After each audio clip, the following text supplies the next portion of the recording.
नमस्कार, आप देख रहे हैं प्रदेश का सबसे भरोसेमंद news channel India news Rajasthan और मैं हूं आपके साथ दीपशिखा सिंह राजपूत। और हमारे खास कार्यक्रम पिंक सिटी 360 में आपका स्वागत है। कल राज्य का बजट पेश होगा।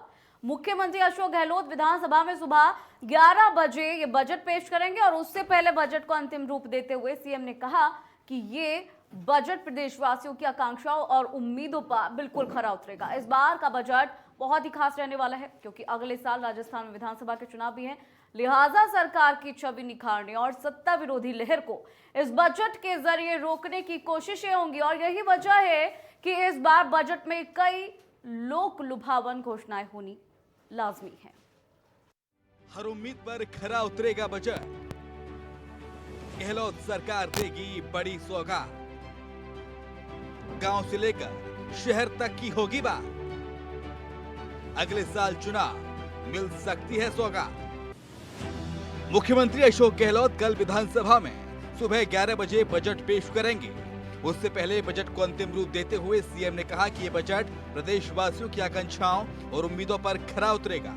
यकीनन इस बार बजट बेहद अहम होगा क्योंकि अगले साल राजस्थान में विधानसभा चुनाव भी है। लिहाजा सरकार की छवि निखारने और सत्ता विरोधी लहर को इस बजट के जरिए रोकने की कोशिशें होंगी। यही वजह है कि इस बार बजट में कई लोक लुभावन घोषणाएं होना लाजमी है। वहीं अन्नदाता को सशक्त और मजबूत बनाने के लिए राजस्थान सरकार ने जोर देना शुरू कर दिया है। तमिलनाडु के बाद राजस्थान दूसरा राज्य होगा जो किसानों के लिए अलग से कृषि बजट पेश करने जा रहा है। अपने पिछले बजट भाषण में सीएम गहलोत ने किसानों के लिए कृषि बजट लाने का ऐलान किया था। इस कृषि बजट से किसानों को काफी उम्मीदें हैं। कृषि बजट को लेकर सीएम अशोक गहलोत का कहना है कि कृषि का क्षेत्र बहुत बड़ा है, अलग से कृषि बजट लाने का प्रयास है। लिहाजा हो सकता है कि कुछ कमियां रहें, लेकिन इसे आगे और बेहतर करेंगे। उम्मीद जताई जा रही है कि पहली बार आ रहे कृषि बजट का दायरा बड़ा होगा, जिसके चलते किसानों को कर्ज माफी से जुड़ी बड़ी घोषणा हो सकती है।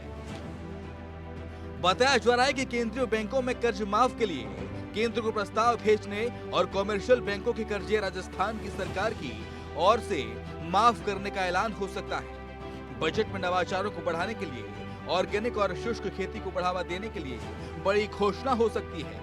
हर ग्राम पंचायत पर कोल्ड स्टोरेज बनाने की भी सौगात मिल सकती है। वहीं फूड और एग्रो प्रोसेसिंग यूनिट को लेकर भी बड़ी घोषणा हो सकती है। वहीं बजट में शिक्षा, स्वास्थ्य, सड़क और रोजगार को लेकर कई अहम घोषणाएं हो सकती हैं। रूरल एरिया में महात्मा गांधी इंग्लिश मीडियम स्कूलों की संख्या बढ़ाई जा सकती है। बालिकाओं की शिक्षा को बढ़ावा देने के लिए गर्ल्स कॉलेजेस की संख्या बढ़ाई जा सकती है। मिसिंग लिंक और सड़क नहर मरम्मत के लिए भी घोषणा हो सकती है। 8 रुपए में खाने वाली इंदिरा रसोई योजना का दायरा बढ़ाकर विधानसभा स्तर तक किया जा सकता है। दलितों को भी बजट से नई स्कीम की सौगात मिल सकती है। संविदा कर्मियों को नियमित करने के लिए बड़ा फैसला बजट में हो सकता है। वहीं आमजन के स्वास्थ्य से जुड़ी राइट टू हेल्थ बिल लाया जा सकता है। राइट टू फूड का अधिकार देने की घोषणा भी हो सकती है। वहीं नए जिले और संभाग बनाने की घोषणा का भी सबको इंतजार रहेगा। Bureau report, India news Rajasthan. चलिए अब आपको बताते हैं कि प्रदेश के लिए बजट कितना महत्वपूर्ण है और इसको बनाने की क्या प्रक्रिया है।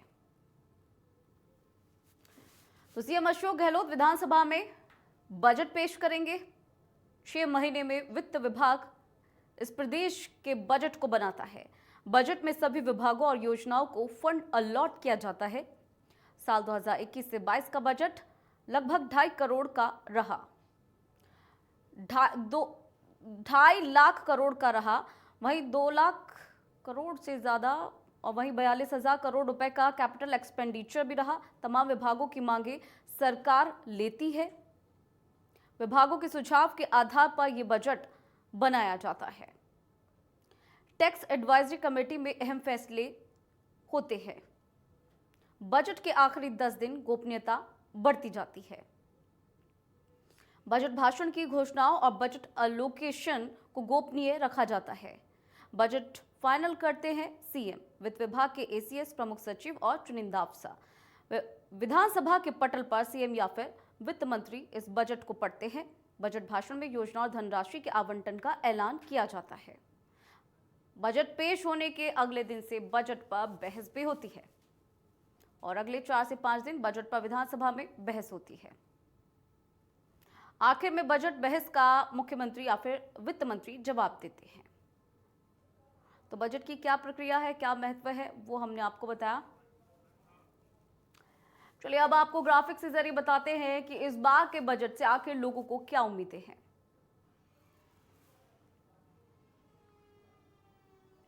तो राज्य सरकार नई भर्तियां खोले तो युवाओं को कुछ उम्मीदें हैं।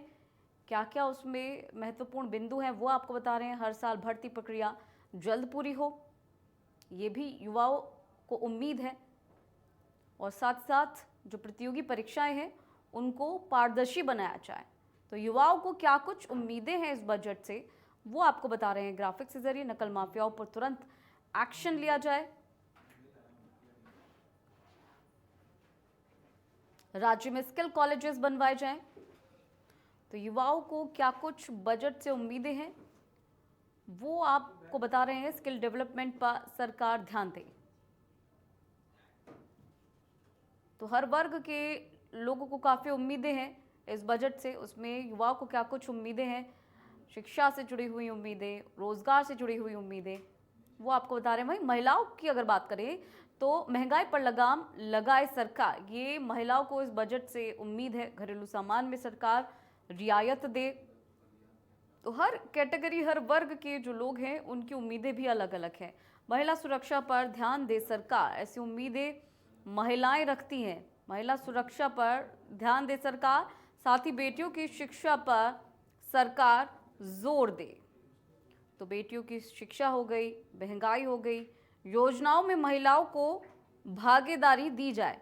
तो ये महिलाओं को कुछ उम्मीदें हैं इस बजट से जो आपको बता रहे हैं। कामकाजी महिलाओं को ज़्यादा अधिकार मिले, ये भी महिलाओं को उम्मीद है इस बजट से।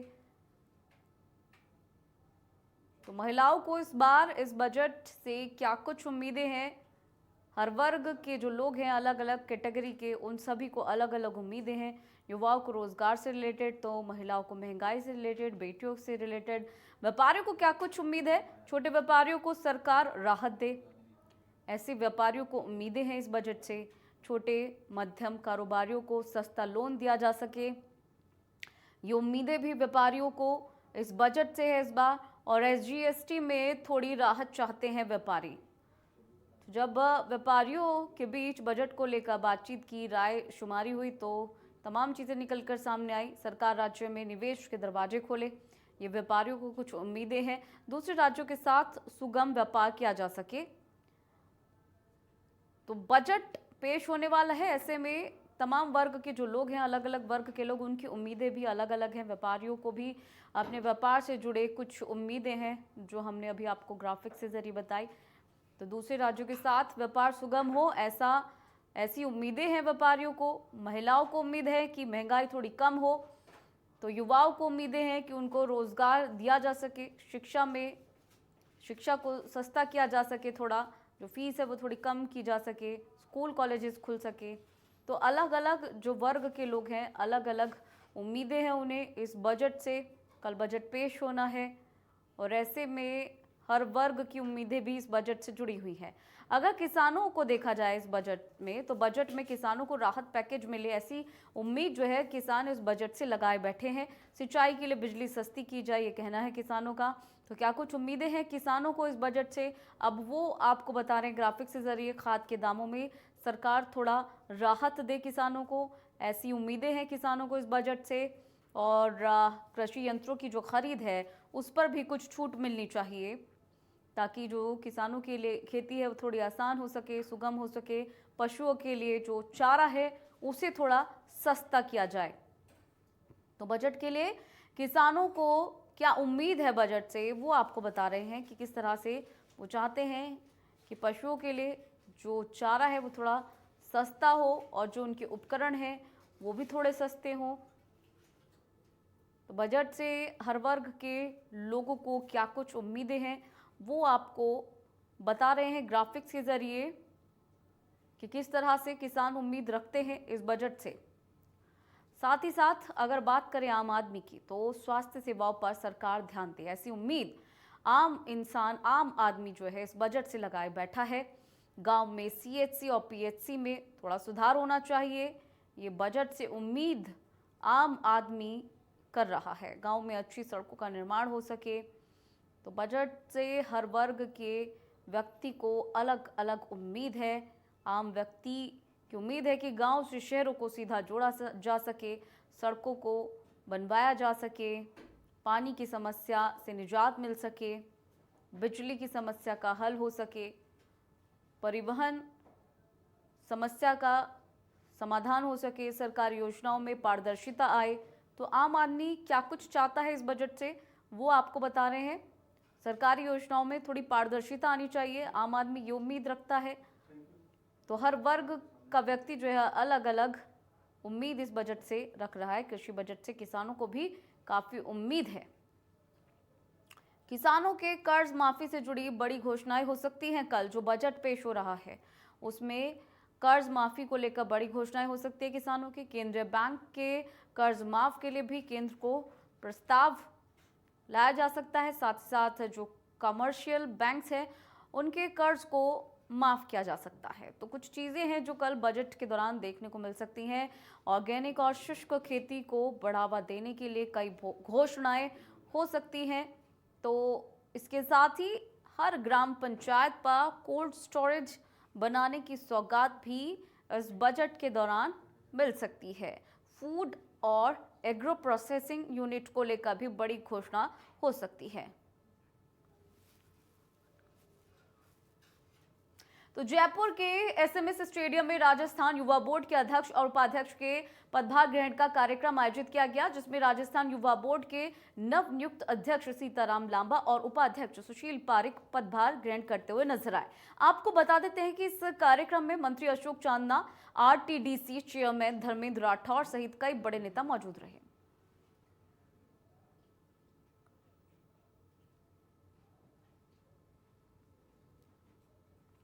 तो सीताराम लांबा ने पदभार संभाला और इसको लेकर कार्यक्रम यहाँ रखा गया। जयपुर का ये कार्यक्रम रखा गया जहाँ की तस्वीरें आप देख पा रहे हैं। और सीताराम लांबा ने अपना पदभार ग्रहण किया। एसएमएस स्टेडियम में इस कार्यक्रम को आयोजित किया गया था, जहाँ उपाध्यक्ष सुशील पारिक ने पदभार संभाला। तो तस्वीरें भी आपको उस कार्यक्रम के दिखा रहे हैं। सीताराम लांबा ने पदभार संभाला और इस कार्यक्रम की तो तस्वीरें हैं आप देख पा रहे हैं, जो कि जयपुर से हैं। एसएमएस स्टेडियम में इस कार्यक्रम को रखा गया था, जो कि पदभार को लेकर ये आयोजित किया गया था। एसएमएस स्टेडियम में इस कार्यक्रम को आयोजित किया गया। उपाध्यक्ष सुशील पारिक ने पदभार संभाला है और उसी की तस्वीरें आप देख पा रहे हैं, जहां तमाम जो कार्यकर्ता थे मौजूद रहे। जयपुर की तस्वीरें हैं जहां सीताराम लांबा ने भी अपना पदभार संभाला।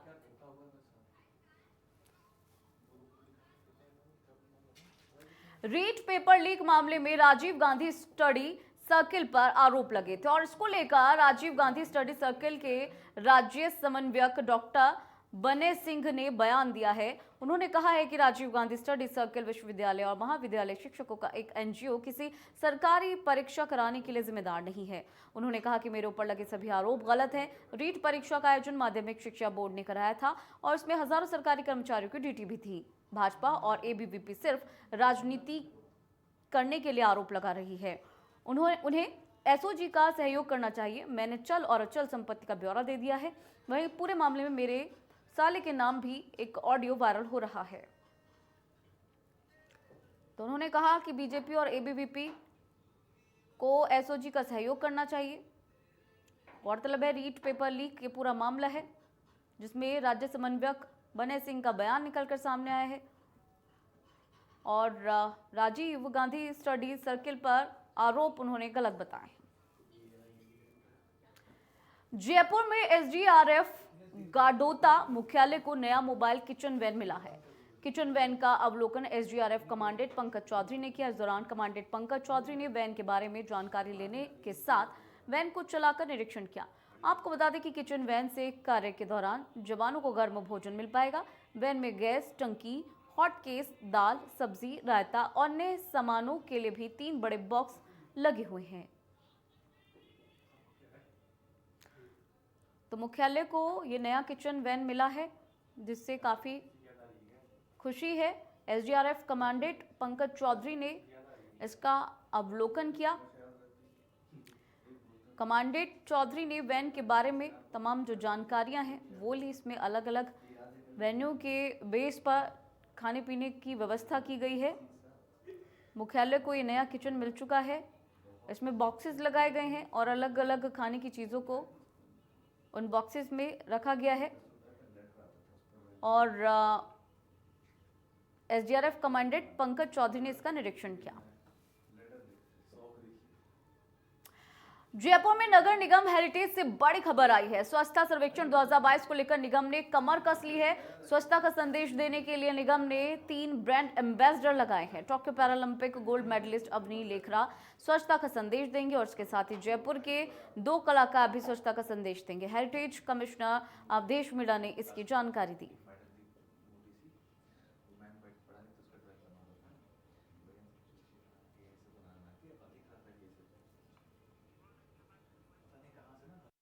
स्वच्छता सर्वेक्षण के लेकर नगर निगम हेरिटेज द्वारा 3 ब्रांड एम्बेसडर्स डिक्लेयर किए गए हैं, जिसमें जो पैरालंपिक्स में गोल्ड मेडल विनर है अवनी लेखरा जी, और जो जयपुर के एक्टर है स्मिता बंसल जी, और इसके अलावा जो जयपुर के लोकल जो नुक्कड़ नाटक वगैरह करते हैं दीपक मीणा जी। इन 3 लोगों को हमने स्वच्छता सर्वेक्षण के लिए हमारे निगम के ब्रांड एम्बेसडर्स बनाए हैं। इनका रोल स्वच्छता सर्वेक्षण में सफाई को प्रमोट करने के लिए होगा। सभी से मैसेजेस भी रिकॉर्ड करवा के हम लोग डलवाना चाह रहे हैं।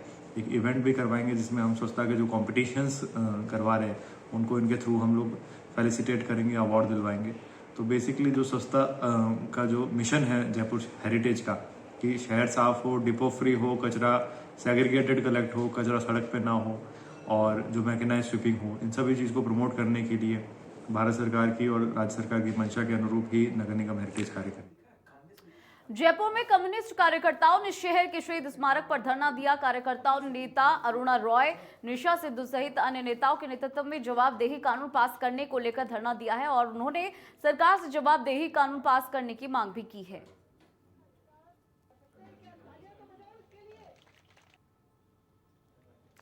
तो शहीद स्मारक पर यह धरना दिया गया है। जवाबदेही कानून पास करने की मांग लगातार की जा रही है। जयपुर की तस्वीरें आप देख पा रहे हैं।